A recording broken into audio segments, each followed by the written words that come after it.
In progress.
All right, we ready to get going?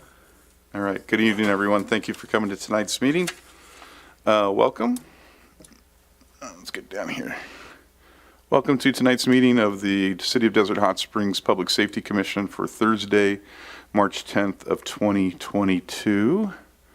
We'll go ahead and call the meeting to order. And can we get a roll call, please? Commissioner Eastman. Here. Commissioner Lozano. I'm sorry.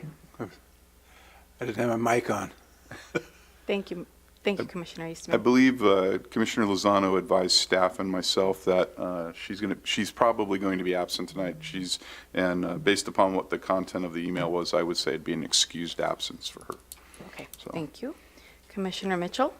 Here. Vice Chair Muse. Here. Chair Meyer. Here. Thank you. Okay, thank you. All right, let's go ahead and do the Pledge of Allegiance. And Lee, would you like to lead us in that tonight, please? Please stand, put your right hand over your heart and follow me. I pledge allegiance to the flag of the United States of America and to the republic for which it stands, one nation, under God, indivisible, with liberty and justice for all. All All right, thank you, Lee. All right, and let's move to approval of the agenda. So did y'all get a chance to look at that? Any changes you want made, or? I will say that we had two other items that were supposed to be in new business tonight, but I got email that we ran into some issues with getting those prepped and ready for tonight, so we're going to push them back a month. And that would be the gang report requested by Commissioner Lozano, and then an update on the road improvements for Pearson and Palm Drive corridor. So I think staff had some things they were finishing up on that, and they asked to be delayed till next month. So that's why you look at the agenda; those things aren't on there. So anybody else have any changes to the agenda? Can I get a motion to approve, please? I make a motion we approve the minutes. Agenda. We're going to do the minutes in a second, Lee. We need it for the agenda, to approve the I agenda. make a motion that we approve the agenda. Perfect. Okay, do we have a second, please? Second it. Okay, please vote.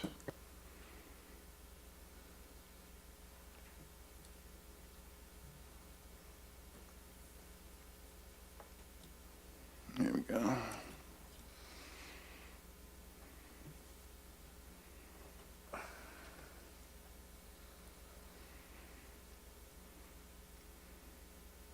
Motion passes unanimously. Okay, thank you. All right, and hopefully everyone got a chance to look at the minutes from last month's meeting. Well, that's how you get rid of that. Thank you. So if you're all good with the minutes from last month's meeting, we need a motion to approve. I make a motion to approve the minutes.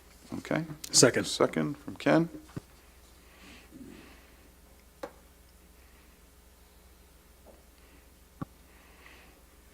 Okay, please vote.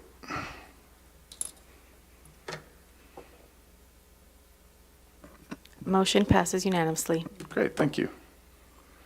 Okay. Come on.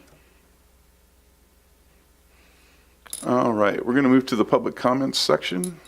At this time, pursuant to the Brown Act, any person may comment on matters of general interest within the subject matter jurisdiction of the Public Safety Commission not listed on the agenda. Under the Brown Act, the Public Safety Commission should not take action on or discuss matters raised during public comment portion of the agenda that are not listed on the agenda. Comments are limited to 3 minutes per speaker. Speakers may not yield their time to others without consent of the chair. All comments are to be directed to the Public Safety Commission and shall be devoid of any personal attacks. Members of the public are expected to maintain a professional, courteous decorum during public comments. Please complete and submit a speaker card to the city clerk, and you will be asked to state your name and city of residence for the record. So, do we have any for tonight? We do. We have 2 people that signed up on Zoom, but I believe they do not wish to speak. We have Roger Nunez and Louise Scoini Smith. And then in person, we have 2 people. Okay. So while we get that organized, Carmsy, I'll go ahead, and there were 2 emails that the commission received and were asked to be read into the record. So I'll go ahead and read those into the record, but as always, we cannot comment on them. So the first one is from Louise, and I'm going to mess up the first part of it, Scoini Smith. Okay, I hope I got that right, Louise. Thank you for emailing us. Her email says, "Hi, I think this is the realm of public safety. I was told by somebody from the city that there is no height limits for trees. How can it be possible that someone could put a tree right by the property line and let it grow as tall as they want? I think it's a safety issue if somebody has 50, 100-foot trees, let's say, looming over your property. As we all know, it gets incredibly windy here, so what happens if that tree has branches that break and fall on a neighbor's property, damaging the house or the tree, falls on something on the property, or worst scenario, somebody getting hurt? Thank you." So we'll go ahead and put that into the record, and hopefully someone from code enforcement is monitoring the meeting, or we'll check the recording later this week, and maybe they can get back to that person. Okay? So that's the first one that came in. The second one that came in, this is from, let me see, No, it's not from Mr. Him. I'm going to go all the way down. It's from Stephen and Lori Waldenberg, and they emailed us, reference vacation rentals. It says, hello, I would like this email passed on to Public Safety Commission members. We are residents of Desert Hot Springs. We bought our home in March 2015. We live in the community of Vista Hacienda neighborhood, Panorama Drive, and McCarger Road. We are contacting the Public Safety Commission in regards to the problems we have been having for a few years now with vacation rentals in our neighborhood. We now have for sure 3 of them surrounding our home within 50 steps, and soon to be another, as our neighbor's home was just sold and we were told a buyer who bought for the only purpose to use as a vacation rental home. All these homes are on Vrbo and Airbnb and say they accommodate 6, 8, 10 people or more. Normally it's a lot more than that because we see the huge parties they have all night and day. We have cars coming and going, music, drunk screaming and cackling all morning and until late nights. Broken windows, naked renters jumping on home dividing concrete walls, jumping in pools and throwing glass bottles in neighbors' yards, trash on our streets, etc., etc. We have contacted the owners of these homes that have never lived in the homes or even ever have lived in DHS to let them know.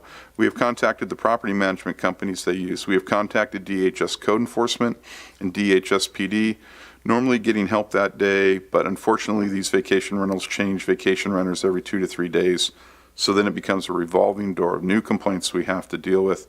Now we think with this housing market and all of the home sales in Desert Hot Springs, as well as the new 80-plus homes to be built in the community directly across from us, there will be more homes bought just for vacation rental income properties because other cities are banning or controlling the amount of vacation rentals in neighborhoods.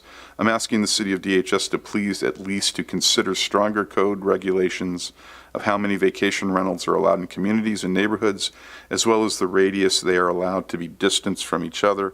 I'm attaching the vacation rentals shown on Vrbo and Airbnb in the city of DHS, which is 300 plus. I'm sure it's much higher than that because I'm guessing a lot of vacation rental owners are not listing on those vacation rental websites, but using other things like Craigslist, etc. As well, I've attached the vacation rentals in our neighborhood that we know of and have continuously complained about. Thank you for your consideration on fixing this problem that we only see getting even more and more of a nuisance because of the uprising home prices in other valley cities, and considering our home sales in DHS are a lot less for these vacation rental owners to buy here in DHS. End of email. So, okay. So those are in the record. I don't know. Some of those may be something we tackle later on. I don't know. So we'll leave that up to the commission. So, all right. Who we got first? Glenn Aaron Stevens filled out a blue card. Mr. Stevens, regarding support distribution center.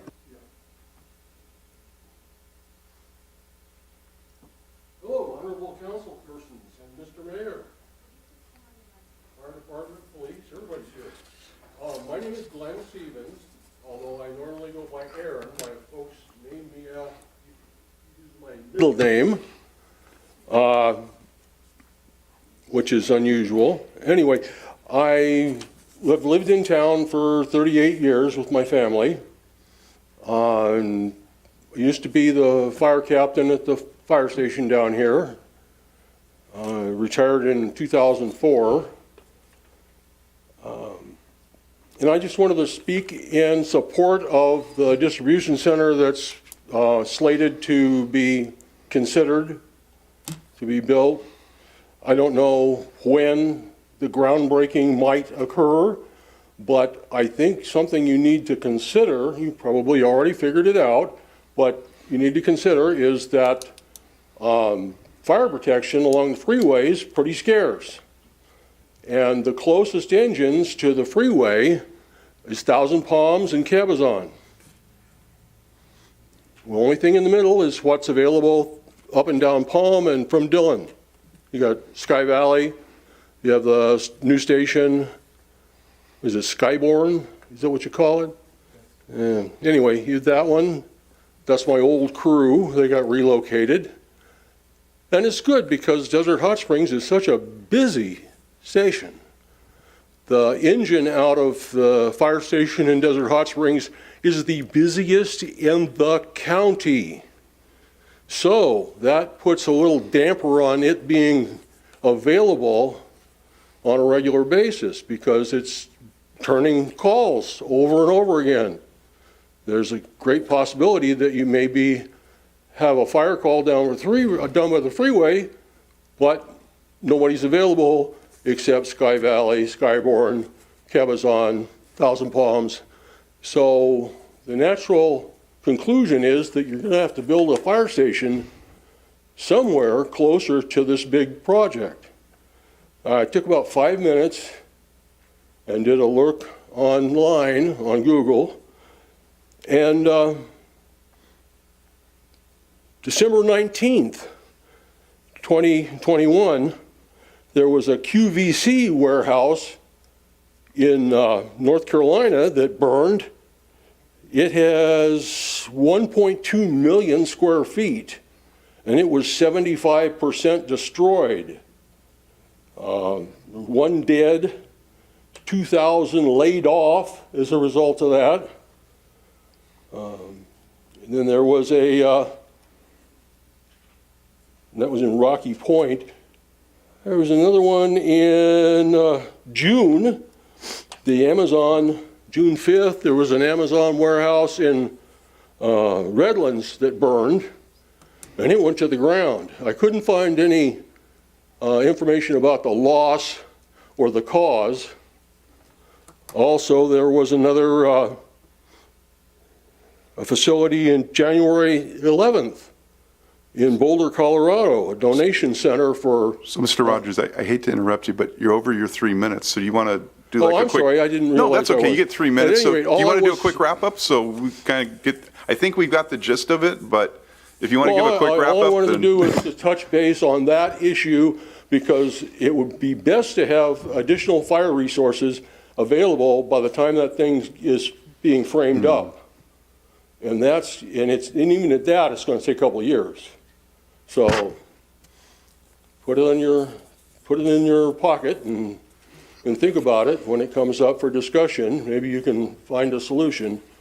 The fire prevention facilities that are built into these buildings nowadays are superior. However, they still burn. Okay. All right. Anyway, have a Great. good Thank night. you, sir.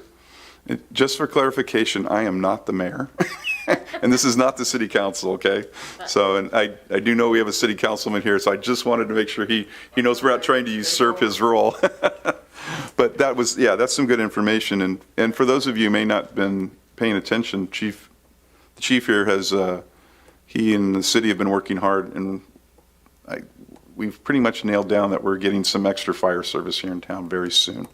So after a lot of hard work by him and Commissioners Lozano and Mitchell here, so you will see some enhanced fire service, Mr. Rogers, coming to Desert Hot Springs pretty soon. So that's in the council, and staff. They've done a pretty good job working on that. So we're looking forward to that. Okay, great. Do we have another one? Speaking of council, Mr. Russell Betts.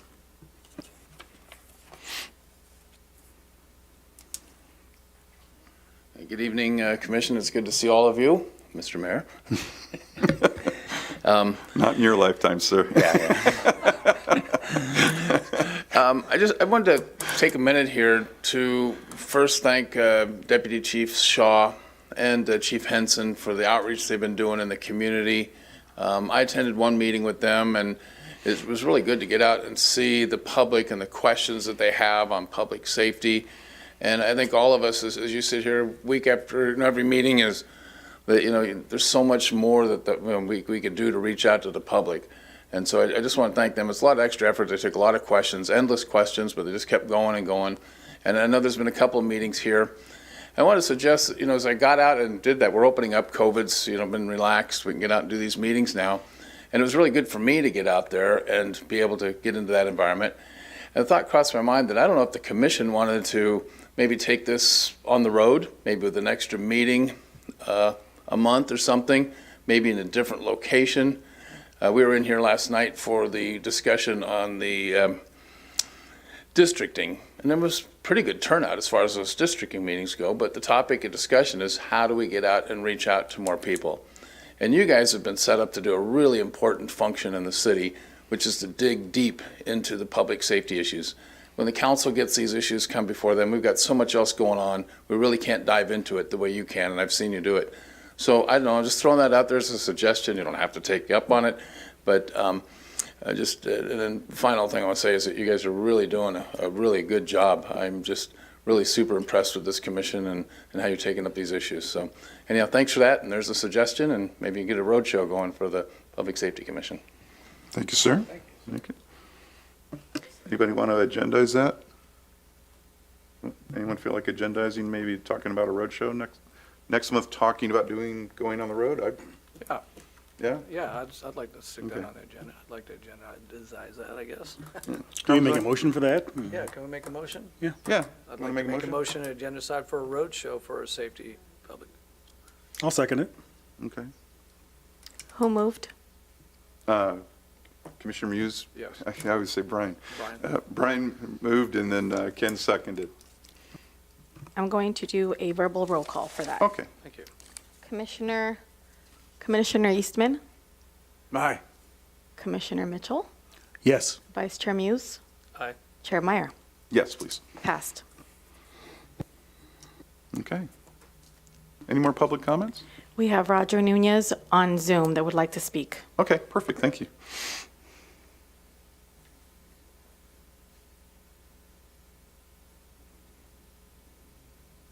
Hi, good evening, Commission. Just wanted to say good evening, and I do apologize. I'm doing two meetings right now. It's public safety and also the Parks and Recs. I just wanted to give you guys a quick update. With this Parks and Recs committee, we are looking at seeing if we can put together. Of course, we're asking for parks in the committee, and we're asking that, as we grow, we're going to be demanding more parks. But in my biggest thing is like, okay, we're asking for more parks, but how are we going to protect these parks? So I've asked the council already that we need to start looking at what we can do to put a plan together for public safety for parks and what that looks like and what that means to us.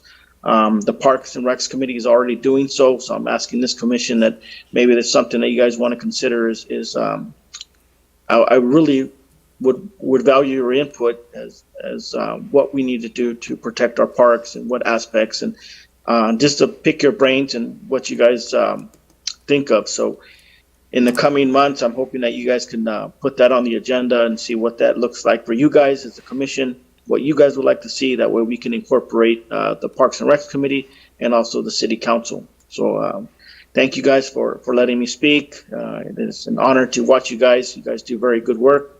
And if you have any questions, I'm here. Thank you. All right. Thank you, sir. Yeah, what do you think? What do you guys think? I think that would definitely fall within our purveyance, and I think so. yeah. I'll make a motion to put it on the agenda. Well, I don't want to make a motion to put it on the agenda yet because it sounds like Councilman Nunez and the Parks and Recreation Committee are still working on a report. So I'm thinking once that report, I'm sure, We should Chief, you're going to revisit see it. it probably before we will. And once it's done, then they can bring it to us for a review. How about that? Okay, so we'll just stand pat until, and then someone can like yell at me and tell me it's ready and I'll agendize it. How about we do that? Is that okay? Motion withdrawn. I'm good with the motion. It's just, we don't have anything to work with Yeah, yet. we need to do investigation audits, find out what we really need to help. Yeah, with our that's public. a So good It's question. a lot, but I think it's a great idea while down the road, so. Okay, absolutely. So, yeah, we're happy to help out with that. Anything else, Carmen? Yes, Fred Alvarez Okay. regarding safety. Yes, hello, my name is Fred Alvarez. I'm president of Skies Haven. I'm here to thank Russell Betts, Jim Henson, and Stephen Shaw for showing up to our HOA and taking our questions and answering our questions. It was well appreciated.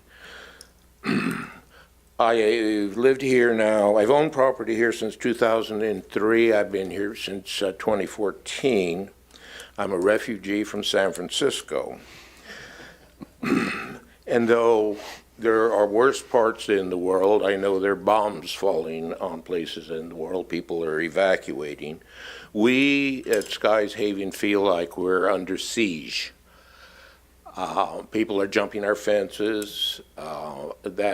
People are camping out on our front lawns. But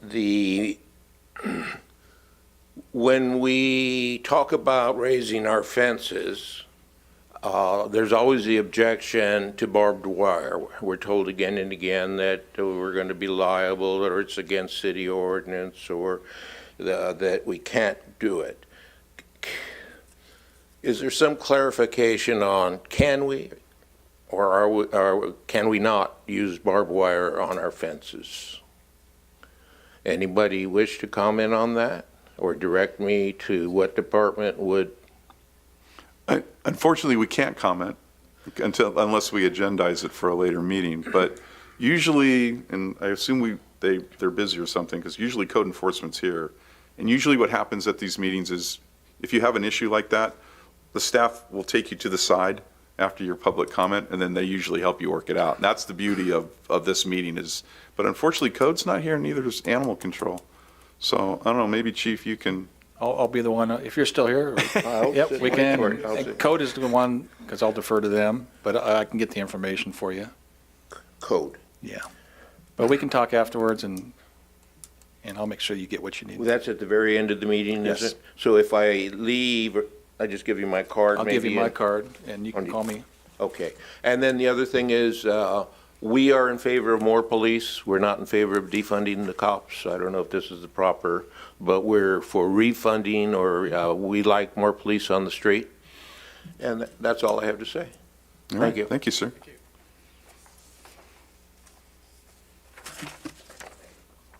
And just to let people know, that's one of the things that's our main goal for the year to tackle is looking at the staffing level for our police department and whether we should increase it, decrease it, where should it really be, and then once we create that mess, then we hand it off to city staff to figure out if they can fund it, and then council gets to decide if they're going to approve it, if we can approve it. So we may find out we don't need more. We may find out we need more. We don't know. That's what Councilman Betts was talking about earlier about doing the deep dives into this stuff to find out what we really need to do, and that's what we kind of do here. So we will be looking. I think that's in 2 months. We're having the first meeting on that with a comment from the police department and stuff like that as to some recommendations. So I thought it was agendized for April. Is it agendized for April? I believe it is, yes. Okay, so next month then, even Next better. month.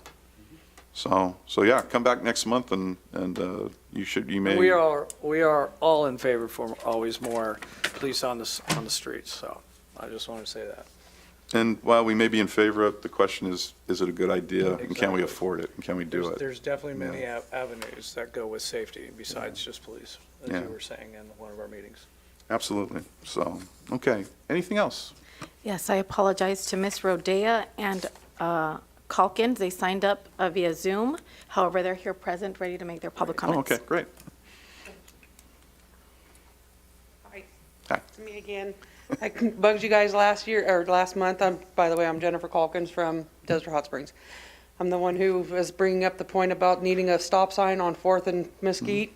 By the way, thank you, Mr. Shaw, for having the extra presence out there. Just this morning alone, they gave out 3 tickets prior to the bus coming to pick up our kids. So I'm back again, still in hopes for getting a stop sign out there just for the safety of our children so that nobody gets hurt, no kids get hurt, no bus drivers get ran over. My kid's already almost been hit twice because of the traffic and the Autobahn of Mesquite. Mm-hmm. So, yes, I extremely appreciate your presence on 4th and Mesquite in the morning and in the afternoon when the kids are being let off to kind of curtail that so that no little kids get, ran over because of that street, because there's no stop sign between Mesquite and 8th Street. I mean, between Pearson and 8th Street. It's just a straightaway. And if you look at any of the other streets, there's no that big of a gap where there's no stop sign in there. And if you go down from Pearson down on Mesquite, there's one at Desert View that kind of stops them from just having full throttle all the way up the street. You know, so if you guys can please consider more, putting a stop sign there to kind of help out the little kids. I greatly appreciate it. Not to kick the can down the road, because that would be wrong. But next month, we were supposed to have a report this month on the Palm Drive Pearson corridors, the improved safety things there. And that's going to be presented by the person who's responsible for traffic engineering in the city, but he couldn't make it tonight. So they're going to also But it's being include pushed back to the Mesquite? next month meeting, and that's the person, so if you want to show up next I'll month. show up again. I've and- been showing up trying And we to don't get mind it. listening to you, so, but that's going to be that person who we're going to like, Point me to him? yeah, put you off to the side with them, if that's all right with you. That's fine. It's like, if I have to come every month, every week, whatever it takes to, you know, I just don't want to see my kid or anybody else's kid get injured because of that street. It's just so dangerous. Yeah, but it's awesome that Chief Shaw and the team is out there taking care of what You they know, like I what said they this can. morning, I stopped the cop. I was like, hey, I completely appreciate you. Can you hang out a little bit longer? And he was like, oh, that's why I'm here. I'm like, good looking out. And like I said, literally within I think it was a 30-minute time frame. They had she was out there because I had already left for work. They had already stopped 3 cars. Yeah. So, I mean, you can definitely see that there is a need for something there. No, please come back next month, and I believe we'll have the correct person here that you need to spend some time with. Okay. Okay. Thank you. Thank you for All your right, time, you're too. welcome. Okay. Rebecca Rodale. Hi, Rebecca Rodea. Just to follow up on Jennifer's comments, I was there this morning too, and I was out snapping pictures and clapping and cheering and telling them yay. And within 5 minutes, they had pulled over 3 people and ticketed them. And they stayed there till after the bus left. So once again, I gotta go with her on that. They do need stop sign. My concern is also Palm Drive, but I guess that's been pushed back to next month. Yeah, that's correct. Okay. And there is a master plan for that, and we were hoping to get a presentation for everybody on what the plans are to continue what they've been doing. Yeah, okay, I'll just be back in the next month. Okay, great, thank you. All good? Our last public speaker, Diane Powell. And while she's coming up, Carmen, I see that Louise Scoyne-Smith, who we read her email, is there on Zoom. on the Zoom thing, so I don't know if she wants to come on. If she wants to, we're good. I will ask her. She mentioned she didn't have any comments, and I believe you read her comments, but Okay. I will ask her. Okay, great, thank you. All right, I'm sorry. Yeah, hi. I'm Diane Powell, and I'm on the board of directors of Skies Haven HOA, and it is a senior community. I also spent the last 2 years working in the office in the clubhouse, and I'm very aware of the problems that we've had with trespassers and people breaking into the facility and stealing and camping out, and we appreciate all the help we get with the campers. We had two different campers out on our front lot right adjacent to Palm Drive that had dug down into the sand and had a big depression, and they dug a big hole for their outdoor bathroom facility, and somebody came and got them out of there. I think Mr. Betts, pretty much, I call him. But I've noticed that we don't have enough police presence here in Desert Hot Springs. I've lived a lot of different places. You don't see any police cars here unless they're hiding behind bushes trying to get, speeders. But every community I've lived in, you see police cars on the highways. You don't see them here. Working in the office for 2 years, I had occasions to call in some pretty serious situations, being in the clubhouse by myself and a naked homeless man in the clubhouse. And I called the police and said, I'm afraid. And it took 40 minutes to get somebody there to address the issue. And by that point, he was dressed and gone. We had another instance where I saw someone that didn't live in our property steal potted cactus and things. And I called the police, and the young policeman that answered the call said, "Oh, well, we can't do anything about that." And I said, "What do you mean? He lives in this mobile home park south of us. And the young guy said, well, you know, you have to see him commit the crime. And I said, I did see him commit the crime. Aren't you going to go? And he said, no, I can't do that. I said, well, then I will. And he then agreed to go and look at where the guy lived and parked his truck. But we're not getting the proper police help here in Desert Hot Springs that we should be getting as senior citizens. I know if anybody tries to get into my property, they're going to be in deep trouble. But we're not all like that. You know, I'm aware of the things that I have to do to defend myself. I have an alarm system, I have floodlights, I have, you know, and a small dog. But we have to increase the police presence, at least here in Desert Hot Springs. I mean, every year, we're on the list of some of the worst towns in the country with crime. So I would just like to ask all of you to stand behind enforcing more police officers. We need more help. We appreciated Deputy Police Chief Cumming and the police chief and the council member and the city manager, but we were told at that meeting that per shift, there's only 2 police officers and 1 sergeant per shift for a town of 30,000 people and high crime rates. We have high crime here. Now, it's, you know, they're shooting each other, but thank God it's not in Skyhaven. It's like a block over on Hacienda and all of those streets. But we need more police presence on a daily basis, and we need to be able to call 911 and say we need help and expect somebody to show up in a reasonable amount of time. And we don't have that now. You're over your time. We gave you some extra time because you're making some great points, and we can't argue with them. Okay, thank you.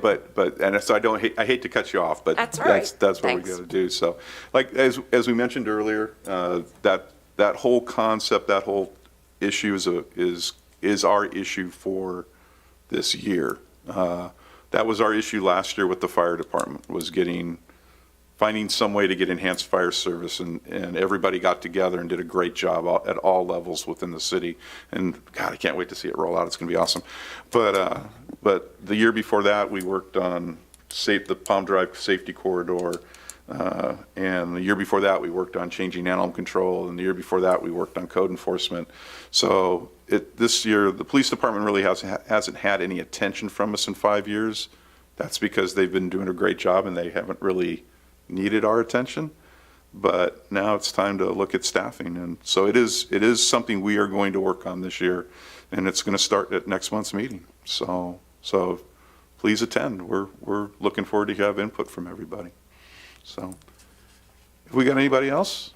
We just have Louise Scoini Smith on Zoom. I was unable to send her a chat through Zoom. So would you like to ask her if she would like to make additional comments, or? Sure, we can. I don't know how you do that, so. I'm allowing her to speak, so she would just need to unmute herself. No, thank you. You said you were going to send that over to the public. What is it? To the department. Oh, code. You said you were going to send that information to the code department. Is that correct? That's correct, yeah. Well, they should be. Usually they listen to our meetings on recordings and stuff like that, so they should pick it up in there. Okay, and thank you for your time. All right. No, thank you. Thank you for participating. So, okay. All righty. So with that, we'll go ahead and close public comments, and we will move on to administrative reports. We'll move to item number 1, the Animal Control Monthly Report. Chief, are you handling that? Thank you, sir. I am. We've had a bit of a challenge at Animal Control with staffing, speaking of staffing. But first, let me go over the numbers for February for you. Animal Control handled 221 calls for service and issued 51 citations for the month of February. And they issued 19 licenses. Intakes, we had 48 intakes for the month of February. We were able to foster 4. We sent 15 to rescue. 25 were returned to the owner. And happy to say none were taken to the county. So they've done a great job over there. We found ourselves if you recall, we've got several people out on injuries with animal control, so we're down to one full-time animal control officer that's working. So normally we would have a 7-day-a-week operation that has been scaled down, and patrol officers are picking up the slack for the calls that come out for animal control when the animal control officer is not there. We'll say the chief and I have also even been down there caring for the animals and feeding and cleaning the animals when the officer's not there. So everybody's chipping in. We recently, actually just this week, the city was able through a temp agency to get us 2 gentlemen to come down, and they're helping out with the animal control officer in the care and feeding and exercising of the animals.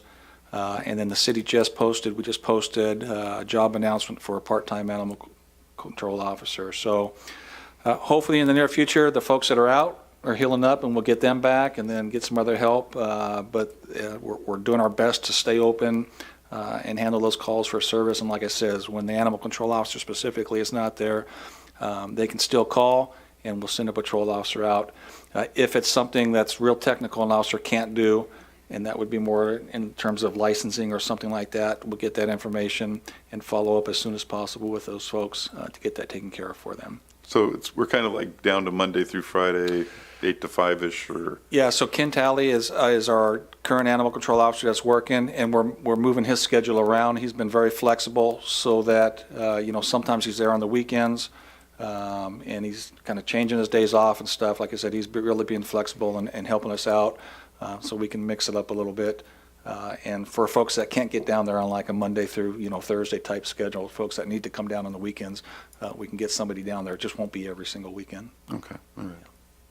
Questions for the chief? Lee? Yeah, Chief, how's come these guys are short? Are they out sick, or they just need? Injuries, yeah, unfortunately, it was just injuries, on the job injuries that we've had 3 of our folks sustain. And that's what they're out for. So we haven't lost anybody, they're just sick or one thing or another? Yeah, correct. So they're healing up and they'll be back. We haven't lost anybody. Okay, that's what I wanted to know. Yeah, just a matter of them getting themselves better, and they need that time away, good. obviously, to get themselves healed up and better. In this instance, I know we've declared our independence from Riverside County Animal Control, and, and we, in retrospect, we're grateful for that because you guys are doing a great job. In this instance, however, is there any consideration for getting backup from the county animal control to backfill while your personnel's down? Yeah, we actually did reach out to county, Palm Springs, and unfortunately, they're in the same position. So we did reach out, trying to get some help there, but unfortunately, again, and nothing against them or anything, but they find themselves in the same position, and they couldn't. So, but we did try. Yeah, thank you. Right. Sir, what about, I think I mentioned probably volunteers. We have a lot of people who love animals in the city, and just a few hours a day. I mean, help. Do you know if the city's doing anything? I mean, it could be posts. I mean, people love pets. I love pets. I mean, but volunteering over there. Are we doing anything to post? I mean, volunteers are crucial, I think, in any aspects, especially with animals. I mean, I don't know what kind of criteria they mean. I love pets around dogs, but I mean, it seems like everybody in the city owns a pet. It's going to spend a couple hours there. I mean. Yeah, I will look at posting something, and for anybody listening today, if they're interested, and they can certainly get a hold of me at the police department, either come in or just give me a call. But we will take volunteers. Obviously, in a volunteer, it's going to be real specific what we allow them to do. Sure. But again, one of the biggest things to free up the animal control officer is for someone to be there to care for the dogs, get them out, get them some exercise, make sure the kennels are clean. Those are the type of stuff that, like myself and the chief and the temp guys that we have helping us are doing. So any type of volunteers can assist us with that. I will say I think we have about 23 dogs there right now and 3 cats, and they're all fantastic animals. They're all very friendly. I've been forming quite the bond with them over the last couple of weeks and stuff. But yeah, anybody that's interested, please just get a hold of me and we'll put you to work. Thank you. Okay. Lee, do you have a follow-up? Mr. Chairman, I think that's a great idea, Chief, that we get some volunteers. I know a lot of people love their animals, and I'm sure they would volunteer a couple hours of their time a week to help you out. If we get that, like you say, get a message out to them, and I think they'd be glad to step up and do whatever they can do, clean up the place, whatever they need to do. So I think that's a good idea to get the word out. Will do. Okay. Anything else? No? All right. All right, let's go on and move on to item number 2, Code Compliance Monthly Report. And Christina's not here. So, Yeah, I do not have a report. Unfortunately, it was a last-minute cancellation on Christina, so unfortunately, we don't have that. We don't have that for you tonight. okay, what we do have, what was in our packet is they had a total of 78 requests completed. They did 306 inspections. They issued 75 courtesy notices, 35 citations, with a amount, if they all went through, about $30,000. So, and they've assisted animal control in seizing 4 pigs and a horse. We did, and the pig was, I want to say the pig was, because I went out there. They said 4 pigs. Yeah, there are 3 smaller ones. When I say small, they're probably 60, 70 pounds, but the big one was probably topping close to 500 pounds. And we actually got a mobile zoo, came out and picked him up, and we actually were able, they brought a regular cargo van, and we had a ramp, like a motorcycle ramp on the back, and we were able to coax that pig up the ramp into the van. So somehow I had the back end of it, but it worked. We got it done. Yeah, I really don't miss those days when I was the assistant chief of police in one city and I got a call from one of my councilmen asking me to send an officer up to shoot his pig. Yeah. So I said, you know what, give me like 15 minutes and you know how many renderers there are in the local area? So I gave him a renderer number and I didn't hear anymore, so I guess it worked out okay. So yeah, it's not good when police don't like shooting things. It's not good. So, okay, cool. Well, code compliance, hopefully we get Christina back next month, 'cause she's usually always got something really good for us. So, all right, let's move on to Chief Shaw and the police department report, please. Yes, thank you. And I think I missed you last month I was off, and I provided today, just when I came in, just an updated stats list. Normally, so our stats, we get them by the 10th of the month. So that's why sometimes we're a month behind for you guys. So for the month of February, we had 3 rapes, robberies. We had 4 robberies. One of the big increases that we've seen, and we've seen it actually starting last year, we saw this increase, is in the assaults, usually with some sort of weapon. So we had 12 firearm assaults in the month of February. Most of these are resulting, and we'll talk more about obviously next month, there's gang ties to these assaults that are going on. A lot of these, some of them, folks are getting injured, they're actually getting hit by this gunfire. The vast majority of them, luckily nobody is, cars and houses and that stuff are getting hit. So we'll talk more about it next month, but we've seen that increase in there.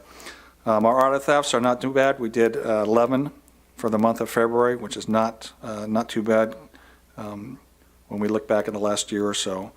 When you look at the numbers there too, don't compare them too hard to January, because it looks like there's a big jump in all those numbers from January to February.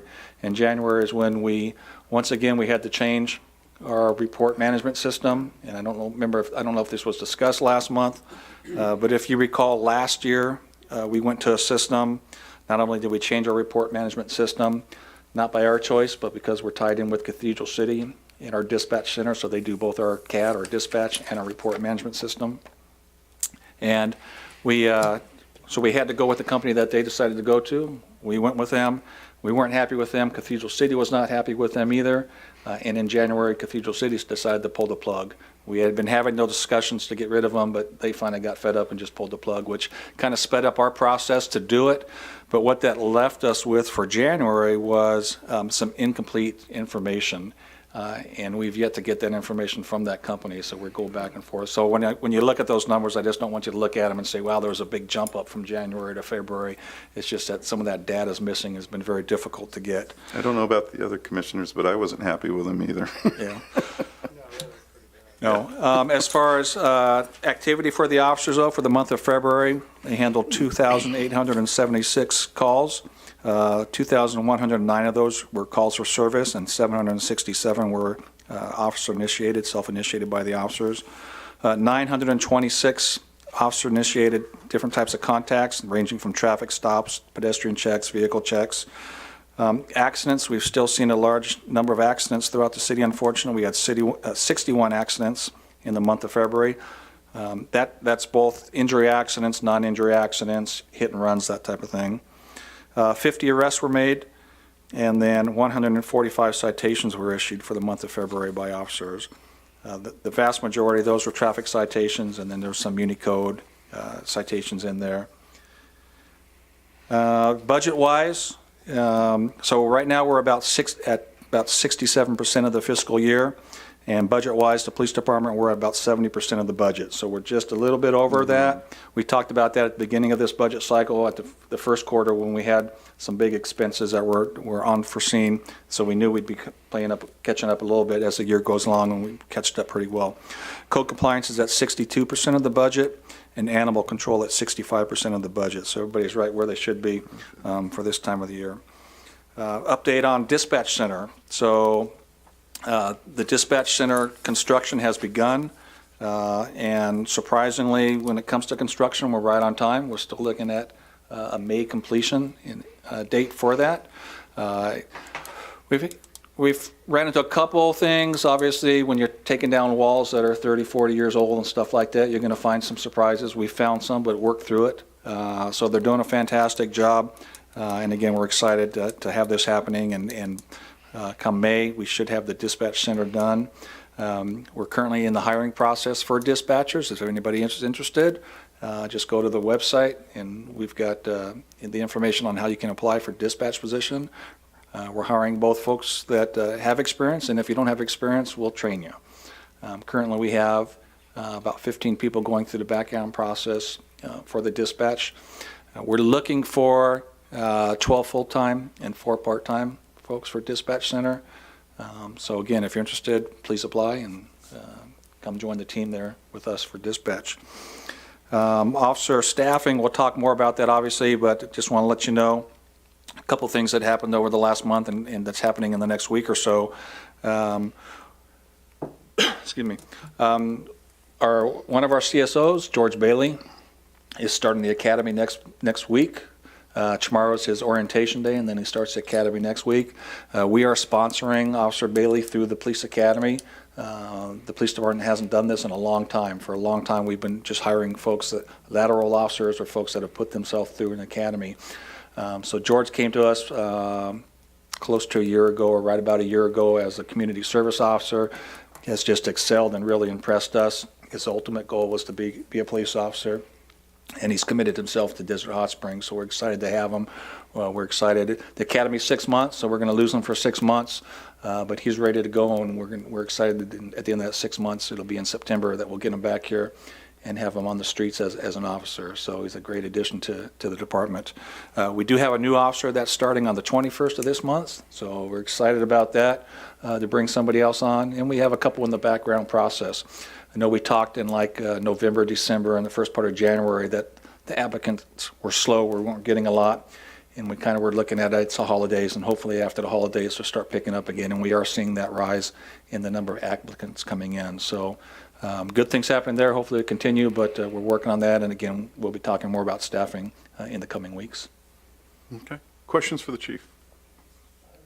Please, go ahead, Lee. A couple of questions. On your vehicle, your patrol and building checks, does that include vacation checks? We do. It does? We do, and for a long time, well, because of COVID, a lot of our volunteers were doing vacation checks, but we want to get the volunteers back, or doing those vacation checks now that COVID's really kind of winding down and folks are starting to get out and stuff. But we will take, if folks are going out, we will take the information. We have a form to fill out for vacation checks.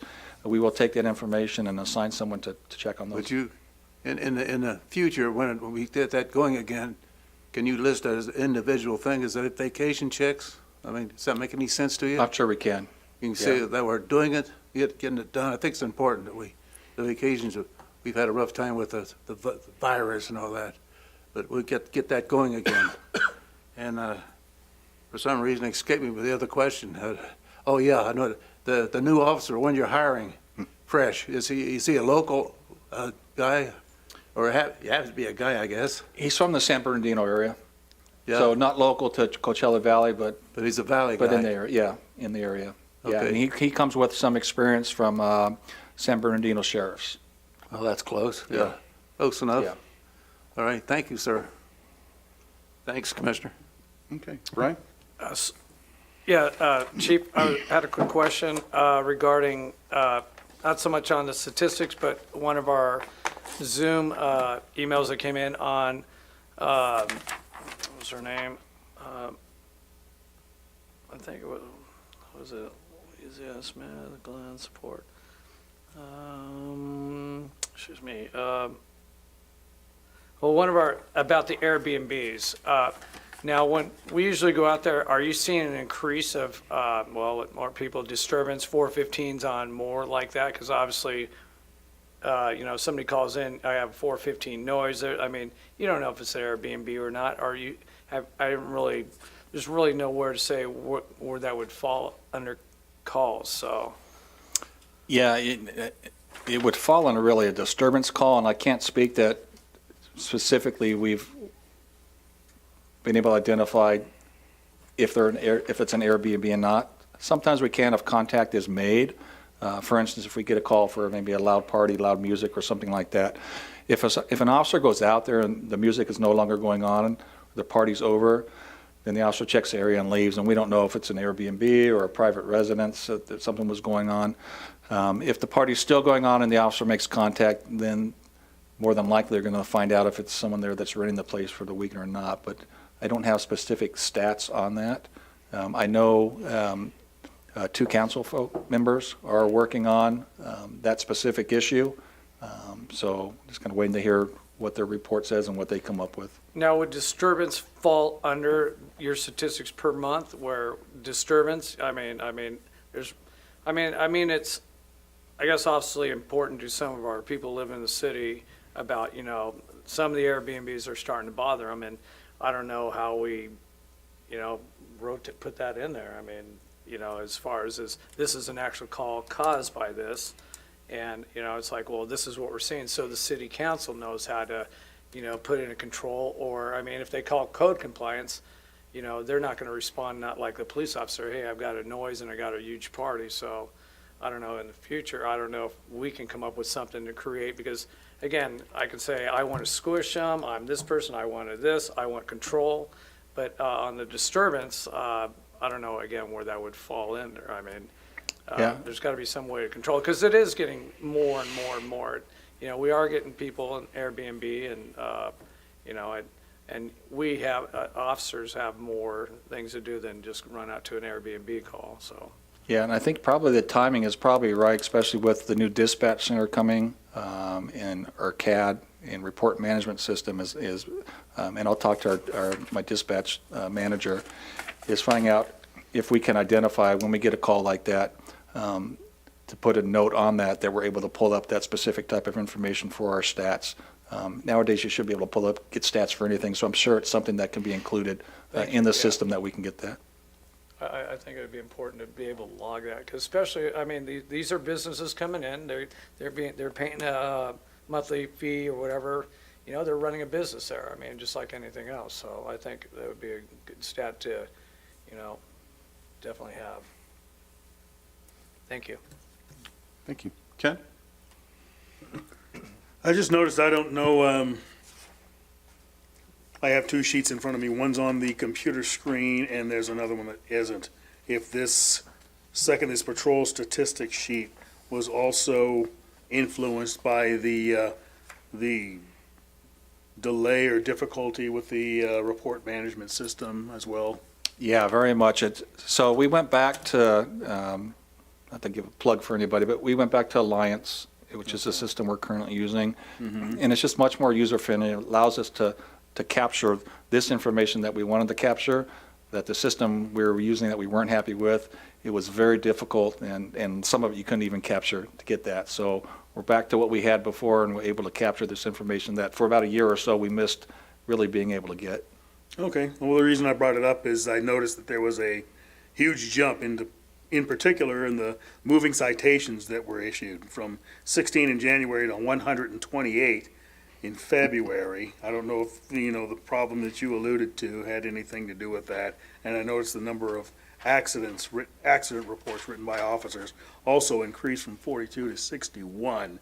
And I do recall that this is probably going to segue into what we're going to discuss in April, but there was a city council member that had requested or expressed interest in traffic accident statistics, particularly the ones that result in injuries or fatalities, because, again, that's probably going to relate to what we talk about with the police presence and traffic enforcement and traffic safety. So that's where that's coming from. That's all I got right now. Thanks. Okay. And I had the opportunity to meet Recruit Bailey. He's a recruit because he's going to be in the academy. He and Commander Chang and one of your sergeants, can't remember his name. Good guy. Was it Scott Hazen, I think? Yeah. Yes. Yeah. They were there working out Recruit Bailey to make sure he was going to pass, and he was at our academy facility at College of the Desert, and so he's got to have a great conversation with Commander Chang and the sergeant and Recruit Bailey, and you did really good with him. I think he's going to be a great asset to the city. But the other thing we talked about was coming out and recruiting out of the Module 3 and the Module 2 classes at COD Academy not for police officers, but for CSOs. And now I didn't know you had a need for dispatchers, but I've got, probably 25 young men and women who, if a law enforcement career per se isn't in their future, then they'd be awesome CSOs and awesome dispatchers.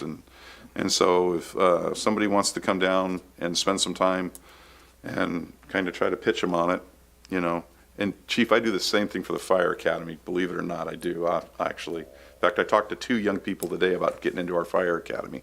But yeah, if they would like to spend some time with our recruits, we would love to get them great jobs and helping people. Yeah. So, And I know Commander Chang's working and planning on coming out there. good, okay, good. We'd love to have you guys come out. But yeah, we actually have some really good ones. Sometimes we don't get the greatest classes, but this time we've got some really good young people in there. So, and some really good, not terribly young people. So,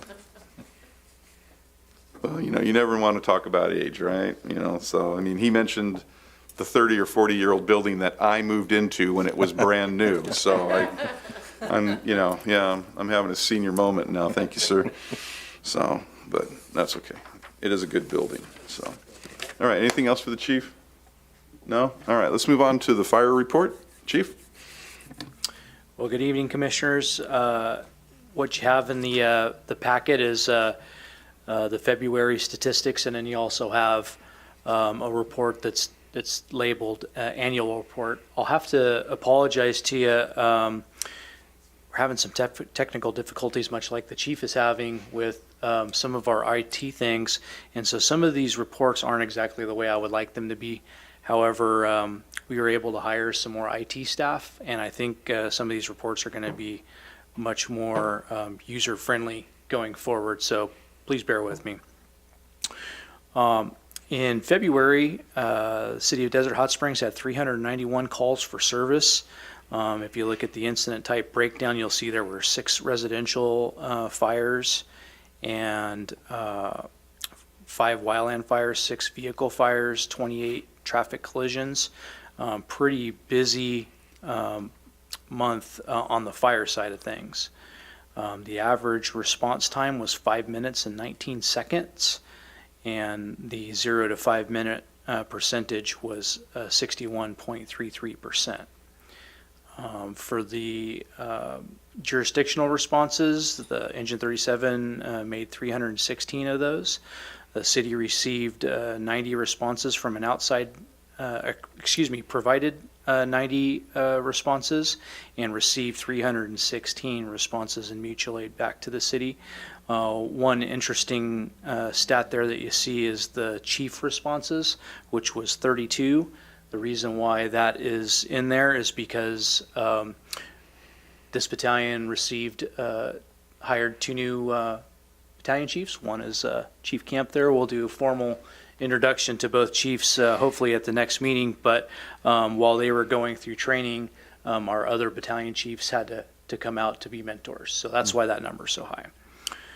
For the month of February, you can see that there were 3 significant incidents, and all 3 of those were residential structure fires, and one of them resulted in some displacements of some folks and some minor injuries. Any questions about the February report? Questions? No? Okay. Okay, so looking at the 2021 annual report, somehow the significant incidents got put before the stat sheet, so you'll have to scroll down a little bit to see the stats. But you'll also see that we added in the 2020 stats just for comparison. So in 2020, we ran a total of 5,138 calls, and in 2021, we ran 5,279 calls. In 2021, we had 33 residential structure fires. And the average response time was 4.9 minutes.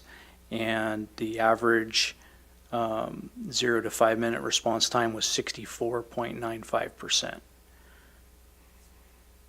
And during the year, Engine 37 was able to make 4,278 calls and provided 937 mutual aid requests, and the city received 2,857 individual mutual aid pieces of equipment. And then there's a list of pretty much every significant incident that happened throughout the year at the very bottom there. That pretty much concludes my report, but I'm available for any questions you might have. Okay. Questions for the chief? Yeah, I have one.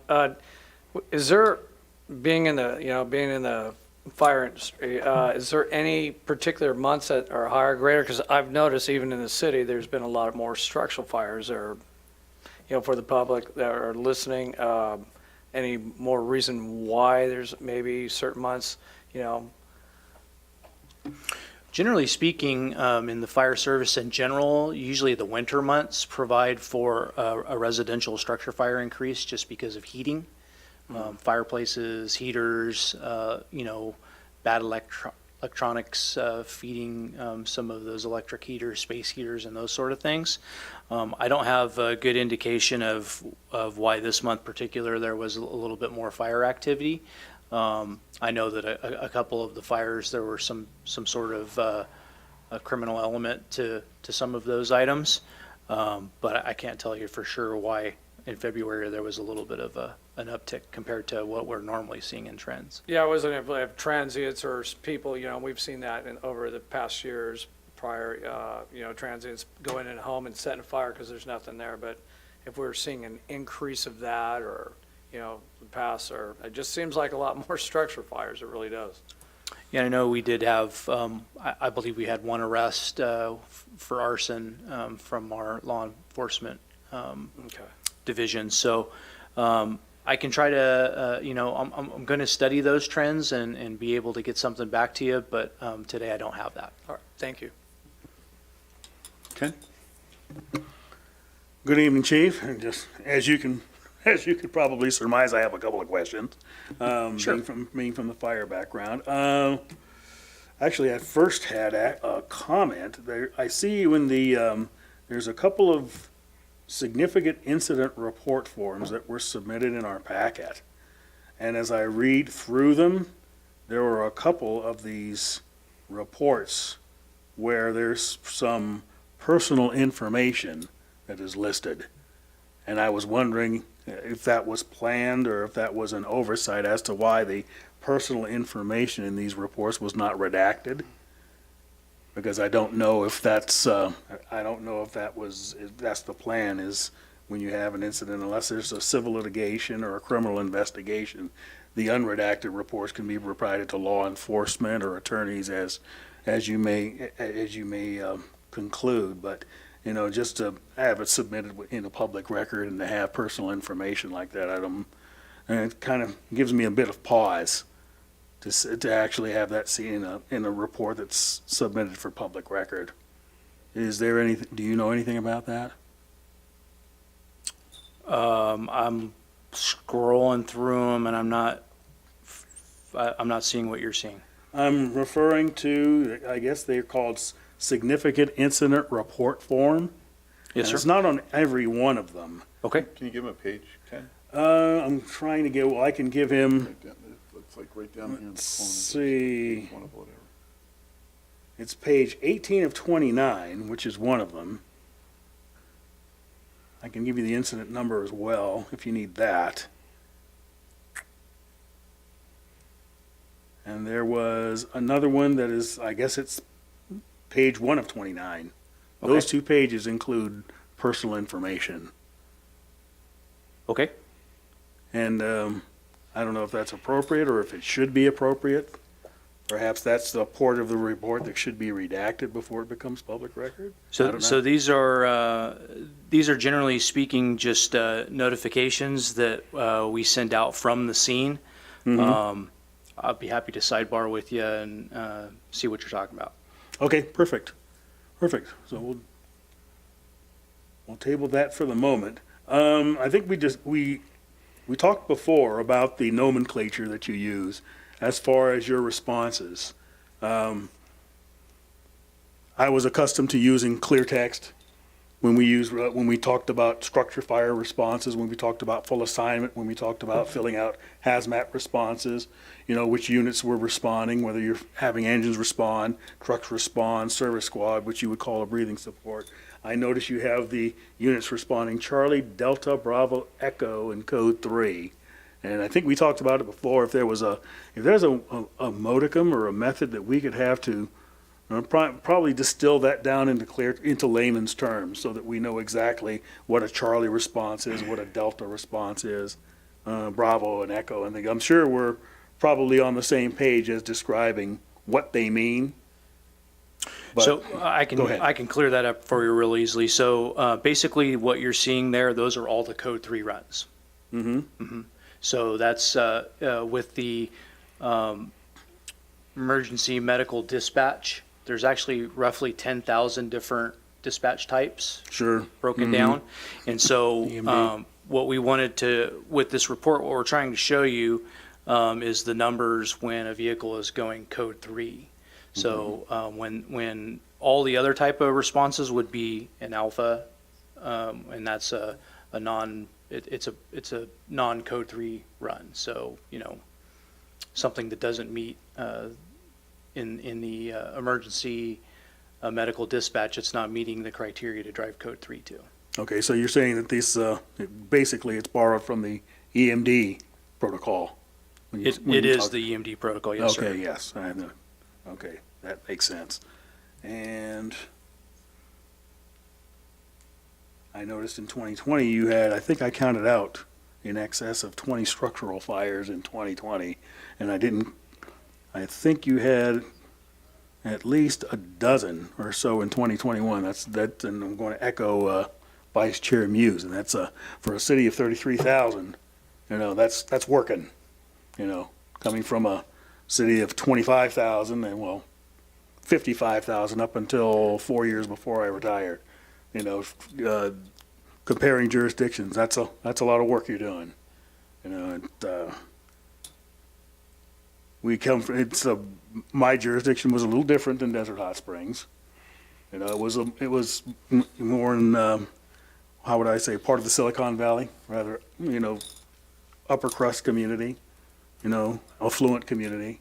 And so there may be some differences there, but you seem to be doing a very good job with the resources that you have, and I want to thank you. I appreciate that. Thank you, Sure. sir. So the only question I have, Chief, is and it kind of goes back to what one of the public speakers mentioned, without going into details about of that project or anything like that. When we're getting like a brand new project like that, a housing development or something like that, does it go to both departments, the police department and the fire department for comment as to? I know that I used to get those as a chief, and then as an assistant chief also, I would get these plans, and then we had to provide like instead of straight roads, we like to curve roads, right? So we don't have like your traffic problem that you mentioned. Got to remember that happened long before the city was here. So, are you guys included in the comments for upcoming projects and stuff like that? Part of the fire department is the Office of the Fire Marshal. And so all projects go through that process.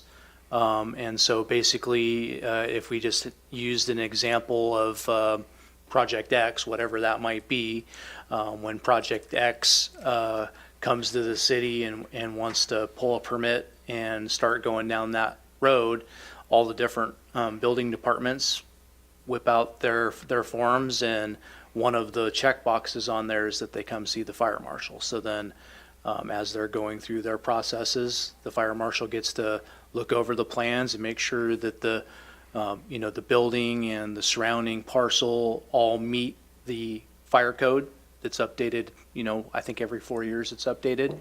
And then if it's anything that's out of the ordinary, anything that would make an operational impact to the fire department side of the house, so that we call that the fire marshal, and then we're operations. So the fire marshal kind of has a pretty good idea of how our operation runs. And so when there's anything that looks like it could be an impact to the way that we do business, whether that be, a large facility that's going to have a lot of traffic, which would make us a lot more busy, or a unique structure, or maybe a special hazard, they will give us a call and say, hey, can you come look at this?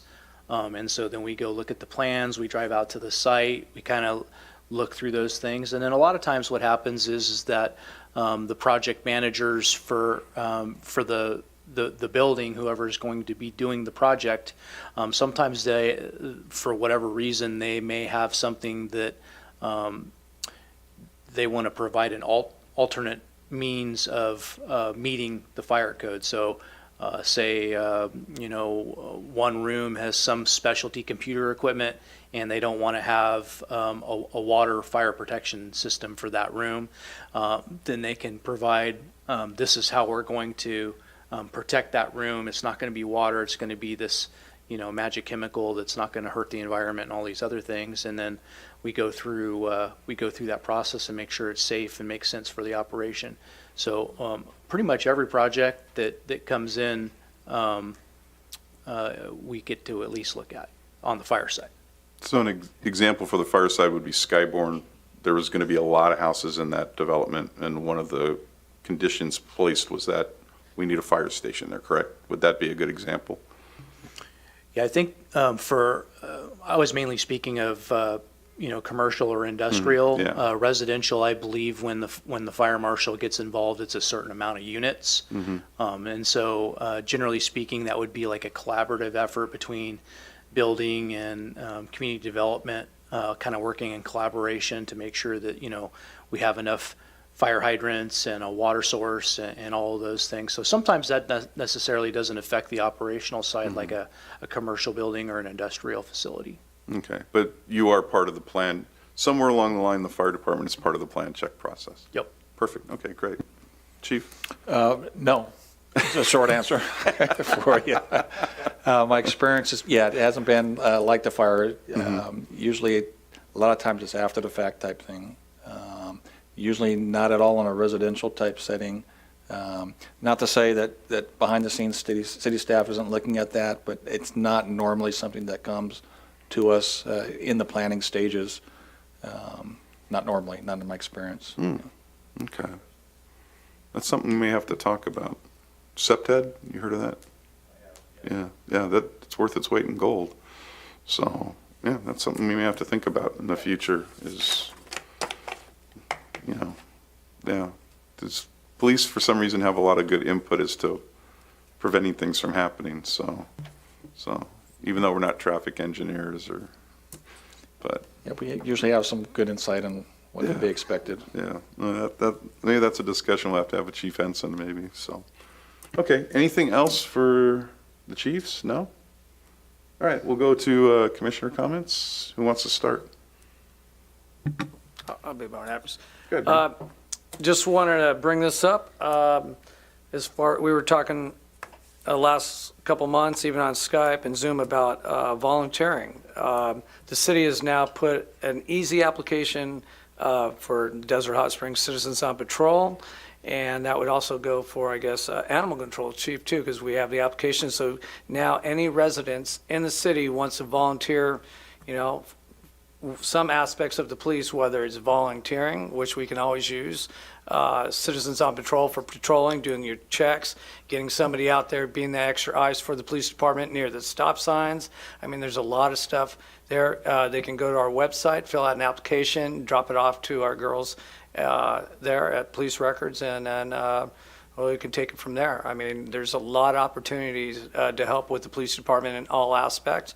And the city, again, the main thing, it's thumbs up. We finally got the applications. It'll say Citizens on Patrol, but that it's just not just that. I mean, whether you're going to volunteer inside, again, animal control.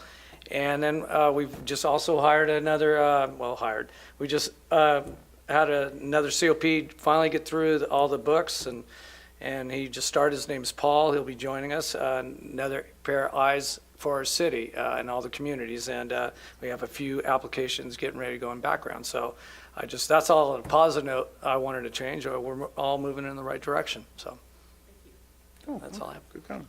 Lee? I did have some questions for the traffic engineers, but I'm going to hope for next month meeting. Sure.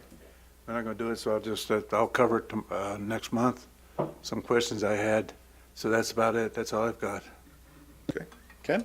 I'm pretty much along the same lines as Lee. I had a question for code enforcement regarding a property that was mentioned last month, and I also had some comments about traffic enforcement, traffic safety, and also with regards to more recent public comments. But I think it'd be more appropriate to bring up at that meeting.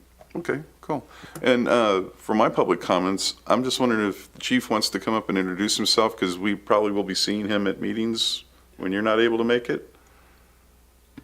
I mean, hopefully I'll be here for every meeting, but if not, he'll be filling in for me, or his partner, Tim Bingham. So Chief, you want to step up for a second and just introduce yourself real quick, and that way we kind of know who you are, so when you show up, don't worry. Let me just do a little official. This is Battalion Chief Don Camp, and Don has been in the fire service for quite some time. He served throughout the county of Riverside.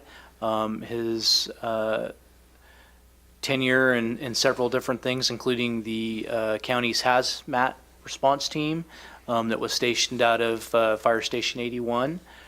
He also worked for the city of San Jacinto most recently, and the city of Norco.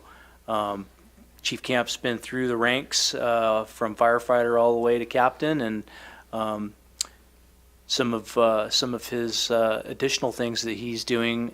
He is one of our peer support. In fact, he manages our peer support division, and as you probably can tell through the news and things, that's really needed right now. So he does a great job. I forget what date you started, but Battalion Chief Don Camp. Good evening, gentlemen. I've got about 36 years in public safety. Chief Beverly did a great job hitting on the highlights of my resume. Started January 31st. Have been in the battalion for just a little over a month now. Have actually been present at several of the structure fires that we've had this month. They're keeping us busy. It's a pretty steep learning curve to go from the right seat of a fire engine to commanding 5 stations. You guys have an incredible team here. From what I've seen so far, we have a lot of support from the city, and I'm very excited about being here and moving forward and making Desert Hot Springs a safer place to be. When were you in hazmat? I was there 2005 through 2008. Okay. Yeah. Well, no, I was in your hazmat unit like every day for like 6 years in the early 90s. So when I was doing I meth spent, labs. I spent about 3 years on the hazmat team. Yeah. I also served 15 years on the FEMA Urban Search and Rescue team that's based out of here in Riverside as well. Excellent, okay. Thank All right, good deal. Welcome aboard, and we look forward to trying to help you guys out. Contrary to popular belief, we don't bite, okay? So, well, not all the time, but anyway, so. Anything else for the good of the order? No? Movement to adjourn? Daylight savings coming? Yeah, I'm not gonna worry about that. Okay, we're adjourned, we're out of here. Thank you, everybody. Thank you.